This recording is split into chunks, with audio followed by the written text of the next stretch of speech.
কালি যেতিয়া এছপিখন ওলাইছিলে খুব উগ্ৰ হৈ পৰিছিলোঁ। ভিতৰত থকা উমি জ্বলি থকা জুই কৰা হতাই দপদপাই জ্বলি উঠিছিল।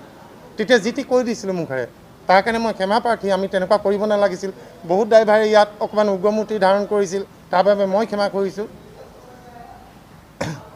আমি মাস্ক পিন্ধাই এৰি দিছোঁ। এতিয়া হয়তো মোক মাৰি দিব, কিবা কৰিব, মই নাজানো, কিন্তু কৰোণা হৈ মৰিবলৈ মই বিচাৰিছোঁ।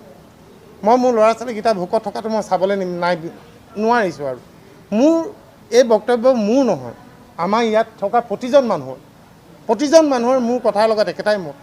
ঘৰলৈ উভতি যাবলৈ লাজ লাগিছে।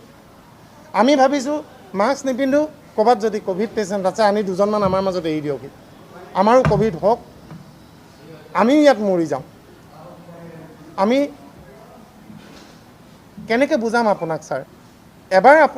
এবাৰ আমালৈ চাওক, নহ'লে কিবা এটা কৰক। ISBTত আমি ক'ভিড প্ৰট'কল ভাঙি এনেকৈ আছোঁ, আমাৰ ওপৰত একশ্যন লওক, আগত আৰ্মি ৰাখি দিয়ক, আমাক গুলি কৰি মাৰি দিয়ক। তাৰপিছত পৰিয়ালটো যি হয় আমি মৰি যোৱাৰ পিছত একো গম নাপাম। এই দুখ কষ্টৰ পৰা অৱসান দিয়ক আমাক।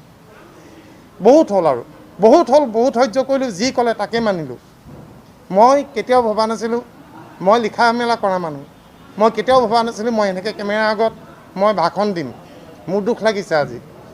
এই মানুহখিনি এবাৰ মুখলৈ চাওক আপুনি, যদি অন্তৰ আছে এবাৰ আমাৰ চকুলৈ আপোনাৰ অন্তৰ চুব, মই সেইটো জানো, কিন্তু চকু কিয় দিয়া নাই মই বুজি পোৱা নাই।